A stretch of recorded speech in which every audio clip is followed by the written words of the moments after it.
So on Greece's debt crisis, we now cross back to our reporter in Brussels, Jack Parrow. Jack, thanks so much for speaking to us again. Now, a summit that was meant to bring together all the European Union members planned for today, Sunday, has now been cancelled. Why is that?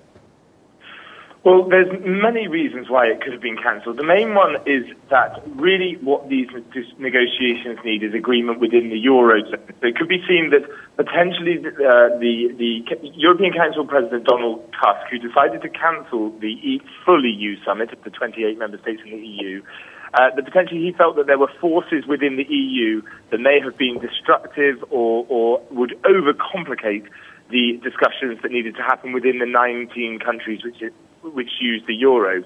In addition to that as well, it could be a positive sign. If Greece were to leave the single currency euro after today, which is becoming, the chances of that becoming a reality are growing, then it would be the European Union that needed to provide emergency aid funding.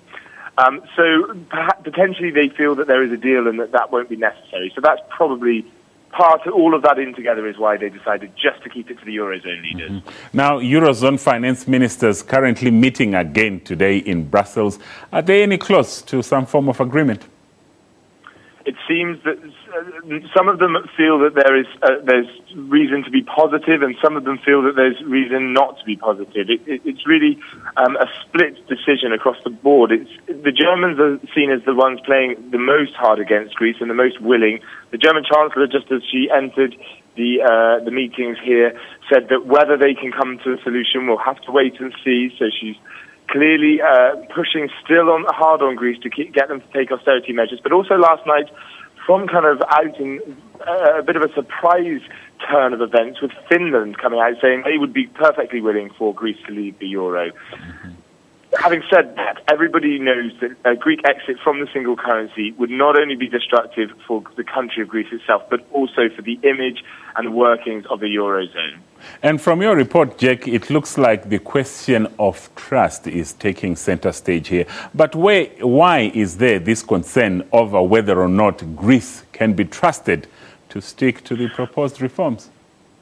Well, this is a very new and inexperienced government. The Eurozone partners aren't convinced that they will be able to implement the reforms that they agree on and hit the targets that are set to release this bailout funding of 53.9 billion euro.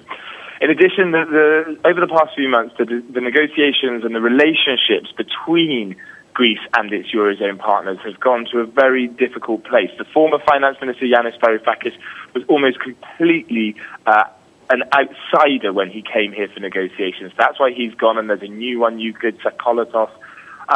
But there's been some really intense discussions and some really pretty strong words on both sides in this.